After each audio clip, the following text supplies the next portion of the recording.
Hey everybody, it's a beautiful fall day and I'm on my way to Philadelphia, Pennsylvania for a couple of reasons. One reason is I just got done with a very light version of COVID and I'm a little stir crazy and I wanted to go someplace. The second reason is RFK Jr. Is going to be there tomorrow and make an announcement.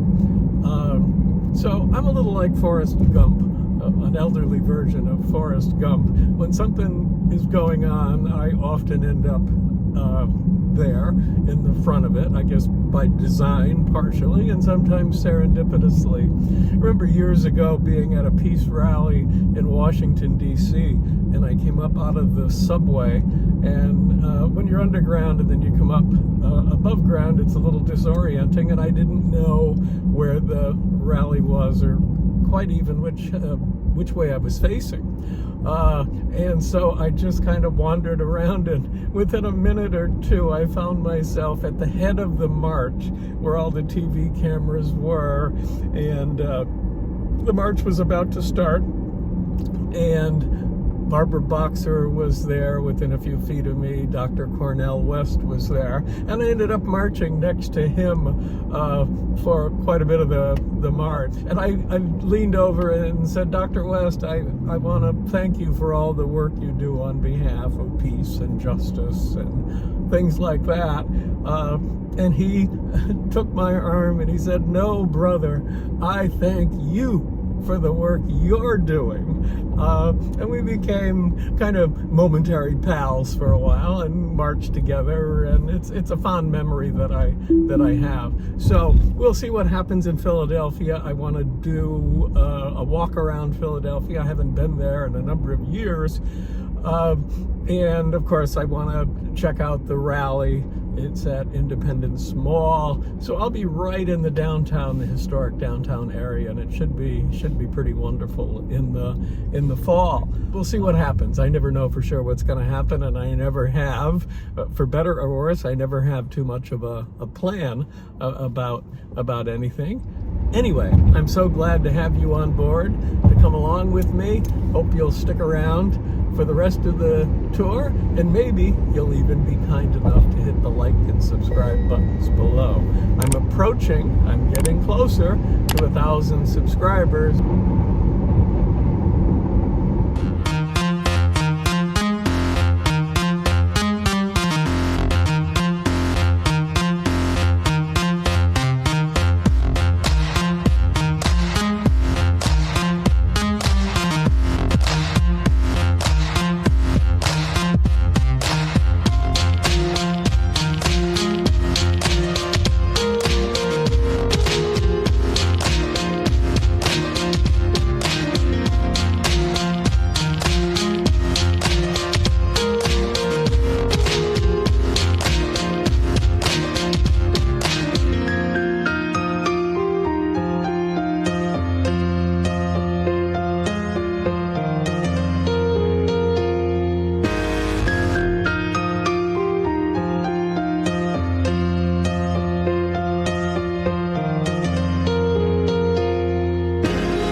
song I wrote for Philadelphia. Signed up to get a previous band. We have about 45 minutes. That has drifted away. We're having a great day. However, are you excited for Bobby's speech? Bobby's a great that friend of mine. changes now. Yeah, we've had many talks in the sauna. We have great friends. We go way back. With Mr. Kennedy in the White House, not only are you return our Hello, America! Elizabeth and I are very excited to join you on this momentous occasion. I want to thank all of you who have traveled from across the United States for this moment. This journey that you've made is part of the journey that America is about to make. And are you ready for today? Yay! Are you ready for the next President of the United States, Bobby Kennedy? This country's journey began in 1776, right behind you on this beautiful mall. As we hear these bells tolling right now, the bells are tolling for the beginning of a new America, an America which lives up to the promise which was brought forth in 1776 of the equality of all people, that all men and women are created equal. It is up to us to help this promise evolve. And this is what this campaign is all about. All right, listen, we're here for a really good reason today. One day you're gonna look back on this day and you're gonna say, I was there on that day when something really special happened. I want to thank you all so much for being here. It means a lot to me, and I know it means a lot to my husband. So why don't you please make a lot of noise and welcome the next President of the United States of America, Robert Kennedy Jr. And thank you, Cheryl, for that beautiful introduction and for making me the happiest man alive, with the most unbelievable wife. For 40 years, Americans across the country have fortified me with their courage and their idealism. But this year, I have witnessed an upwelling of optimism that I've never seen before. And optimism isn't the same thing as denial. We have to acknowledge the truth. We do face a decaying infrastructure and record levels of suicide, depression, addiction, chronic disease. We do face an entrenched political corruption and an inequality of wealth not seen in a century. But the good news is that people like yourselves are finally fed up.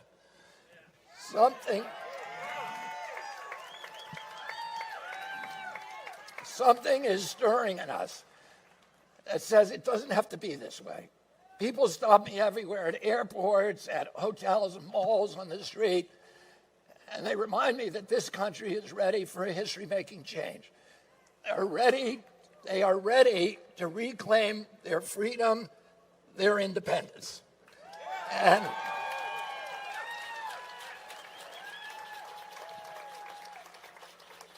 that's why I'm here today. I'm here to declare myself an independent candidate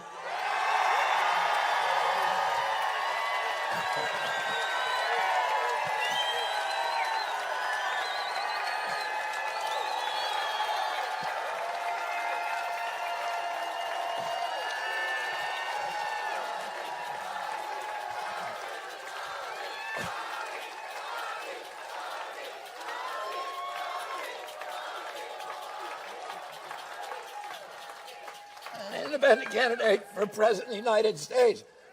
That's not all. I'm here to join you in making a new Declaration of Independence for our entire nation. We declare independence from the corporations that have hijacked our government.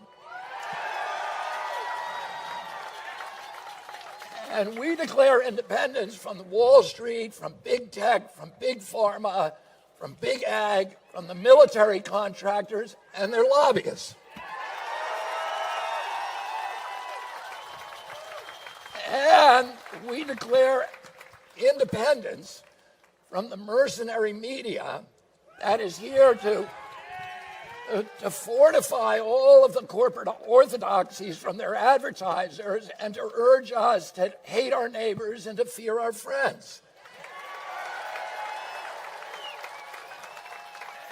And we declare independence from the cynical elites who betray our hope and who amplify our divisions. And finally, we declare independence from the two political parties.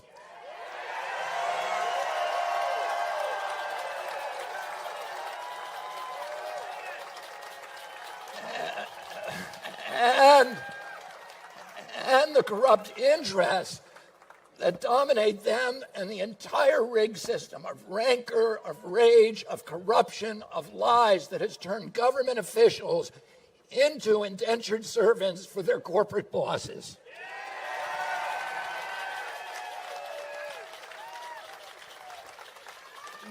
We declare independence from these corrupting powers because they are incompatible with the inalienable rights of life, liberty, and the pursuit of happiness that the people who sat in that hallway ratified for us in 1776, 1787. Now we can guard life. How can we guard life when the for-profit corporations have captured the public agencies that are supposed to protect us? How can we enjoy liberty when a surveillance state seeks to hide the truth and to quash dissent? And how can we pursue happiness when debt and low wages imprison so many of our nation's families? Is it right or left to pull our nation back from the brink of a war with Russia? No. Is it right or left to implement a tamper-proof election system that also guarantees that everyone has a right to vote? As long as we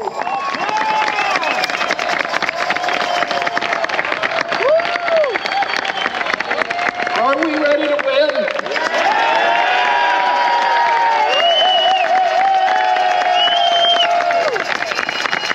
And that's what a new Declaration of Independence sounds like.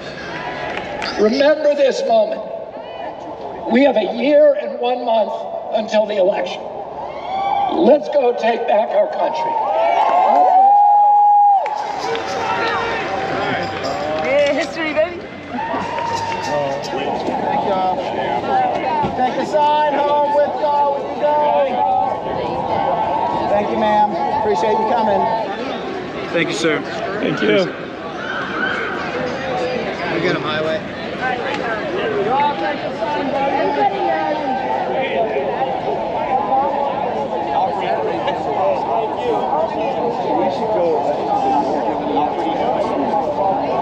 You want to join us for the reception?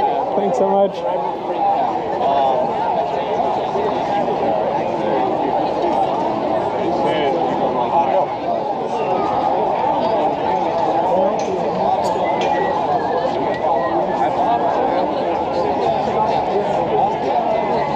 Yard signs. Anyone want a yard sign?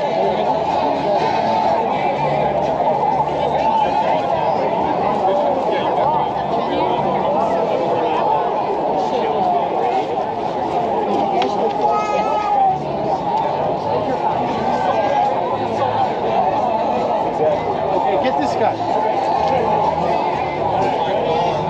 right, don't worry. I declare my independence.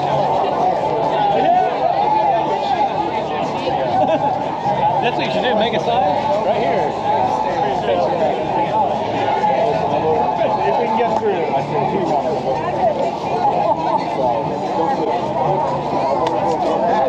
Let's do. I'm ready. I'm gonna go right up. Okay. You guys know. Thank you for coming. Thank you.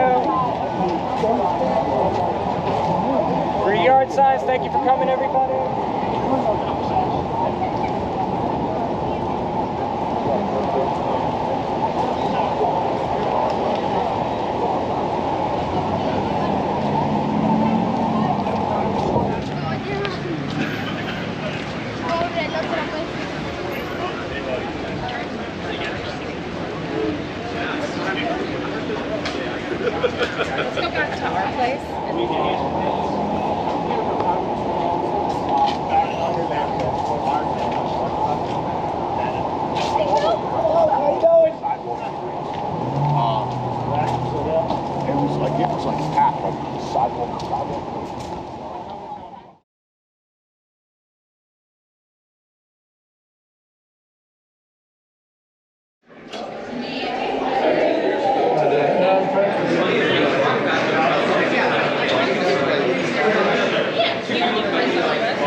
to each and every one of you here for being such an important part of a new beginning, not only for the Kennedy campaign, but for all of America. Thank you for being a part of this moment.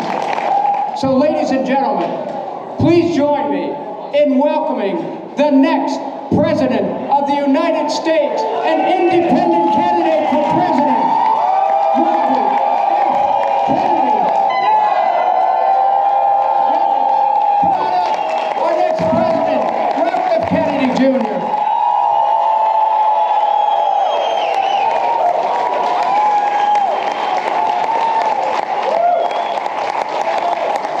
Thank you, Dennis Kucinich, and thank you to all of you for coming out here and for all of the work that you've put into getting this campaign to where it is today. I looked at a poll the other day that showed that in 2013, young Americans between the ages of 18 and 35, and 85% of them said that they were proud of the United States of America. And the same poll, taken about 3 weeks ago, looked at the same age group, and only 17% say that they are proud of the United States of America. And to me, that was one of the most heartbreaking data points that I've seen since I launched this campaign. How in the world, in the last 2 administrations, did we do something that so disillusioned the most important generation in our country, the people who are going to carry the flag, the people who are going to protect our communities, the people that they classically have been filled with optimism and a sense of hope about their own lives and about our country. My father and my uncle used to marvel at the fact that almost all of the founders of this country were under the age of 35. It was that generation that assembled here at Independence Hall and to write the Constitution, they're the same generation that signed the Declaration of Independence. And they had a vision for our country that they were willing to die for. That gave them all hope for a future, and they created a gift for us for generation after generation. I was talking to my wife last night about the importance of our Constitution. And we saw this unprecedented assault on our Constitution over the past 4 years. We've seen freedom of speech dismantled by government orders, by government mandates for the first time in our history. And the people that I grew up with, the liberal Democrats, I don't know, but a lot of them look at that and they're not alarmed. And I was saying to my wife, I said, so many people died to give us that right. Between 25,000 and 75,000 people during the American Revolution. They put their property at stake, their reputations, their status in the community, and between 25,000 and 70,000 gave their lives so that we could have that Constitution. And it's been, all of the amendments to that Constitution have been under assault. In the last 4 years, our generation of Americans has allowed those rights to slip through our fingers. And that's why these kids don't feel pride in our country anymore. They saw us give up something without a fight that millions of Americans have died for.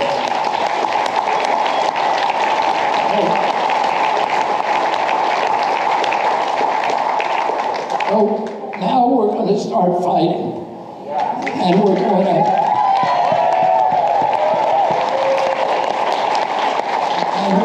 take those rights back. We're going to remind all of the people in this room, this crowd has gotten bigger and bigger and bigger everywhere we go. We have 13 months And what I would say to you is, I know you all know this, do everything you can. The way that this is going to, the way that we're going to spread this is through word of mouth, from one person to the other, from people.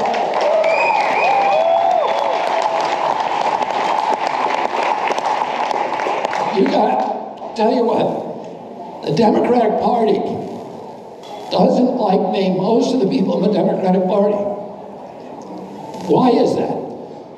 Because most of those people are only getting their news, they're living in a bubble, they're getting their news from MSNBC, CNN, and the New York Times. If that was if that were my only news sources, I would hate myself too.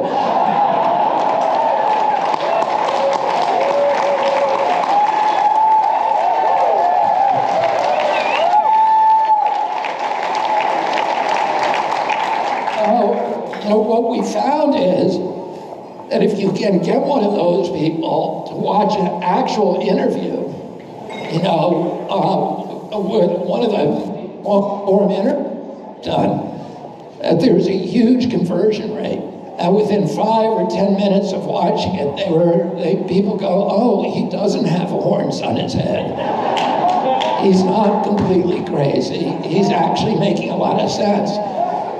Oh, how do we get those people to start looking at, those interviews and start opening their minds a little bit? And that's really what our job is. We have a very, very big conversion rate. If we can get people just to sit still for a moment and think and open their minds. A way that you do that is keep on exposing them to this campaign. You won't see a lot of lawn signs for President Biden. And those people are not, they're voting for President Biden because of fear, because they're terrified of Donald Trump. I've never heard anybody say to me, I'm voting for Joe Biden because I think he's going to be a good president for the next 4 years. They say, you have to vote for him because otherwise Donald Trump will get in there and it will be the end of the republic. And so it's not a good thing for our democracy if the only reason people are voting is out of fear. Fear is how totalitarian elements manipulate and control the population. We're people. And it's no wonder that our kids have lost faith in America. If they're being told you got to make this vote because you got to be terrified that the other side's going to win, instead of, this person is offering a vision that we can all believe in, and that's what we offer to the American people, whether it's Republicans or Democrats.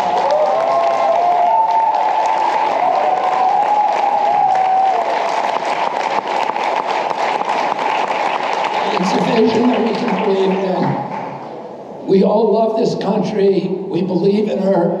You all inspire me every day. I come out and just am shocked about the size of the crowds, about the enthusiasm, about the love that people have for our country, even people under the most difficult circumstances. Oh, I want to thank all of you for inspiring me. I want to thank all of you for your support. And let's go take back our country. Thank you.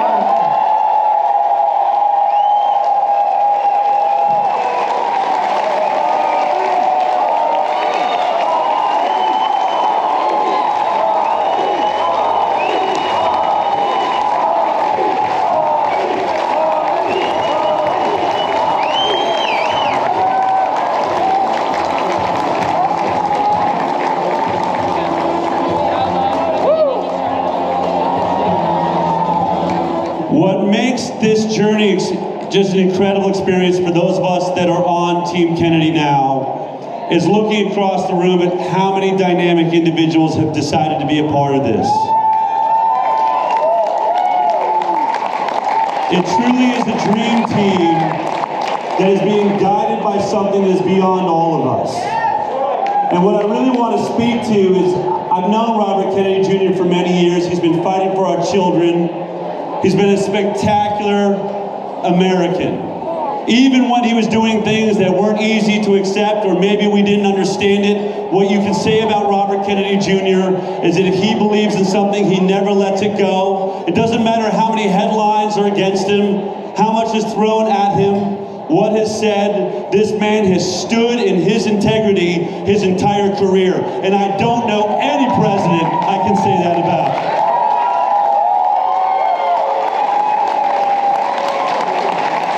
When Bobby reached out to me and we all sat in that room the first time talking about him running for president of the United States, I want to say that this wasn't the Robert Kennedy Jr. I'd known for the last decade. Something spectacular is happening. There is something divine going on inside of this man, around him, in this experience, and I know it's flowing through you now. Everything in media, and I come from media, is going to try and tell you have no chance. They want you believing that is the case. They want you demoralized. They want you to think about the fact that you have no ability to change this world. But I want you to look in the heart of this candidate right now, who stands in front of you every time, doesn't make up words, gives you his honest, heartfelt feelings. He is putting it all on the line for all of us. And what you need to ask yourself is, am I going to do the same for the future of this nation, for the future of my children, for the future of this planet? John F. Kennedy stood against the banking systems and the CIA and the corporate takeover of the world, and they took him from us. Then Robert Kennedy Jr., his brother, stood up to the same attempt to take over our nation, and they took him from us. And ever since that day, we have watched America and the dream of our founding fathers slipping through our fingertips. And today, we all got to experience a miracle where the namesake, Robert Kennedy Jr., stepped up to take that mantle. And in him is the America that almost was, and yet still may be.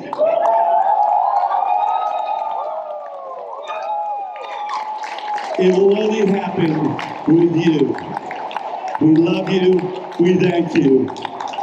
Let's go ahead and change this world together. Thank you.